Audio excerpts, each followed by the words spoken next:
alam ni madrasah, tempat kita belajar. Setiap detik saat Tuhan mengajar kita. Allamal insan ma lam ya'lam. Ya. Dia yang ada itu sentiasa mengajar kita. Ini tempat belajar. Jangan kita ingat kita tak belajar. Setiap detik kita sedang diajar oleh Tuhan. Cuma nak lihat ataupun tidak, itu kena peringatlah. Ingat jadi ingat apa yang kita peringat pada ingat. Cuba ulang ayat itu, Tuan. Ingat jadi ingat apa yang kita peringat pada ingat. Ulang. Cepat.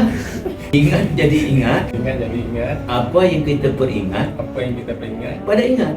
Pada ingat. Zul ingat orang nak ke piah itu sebab Zul peringat pada ingat itu. Itulah jadi ingat. Bukan begitu? Kita ada sesuatu kita peringat bukan? Jadi apa yang Tuan saya cakap ni bukan benda luar biasa. Benda yang kita dah buat. Cuma Tuan saya susun ayat bagi nampak. Ingat jadi ingat apa yang kita peringat pada ingat. Memang itu yang kita buat hari-hari. Ada yang lain? Kita ingat besok nak balik kampung. Ingat balik kampung ada tak ada? Ada. Kenapa ada?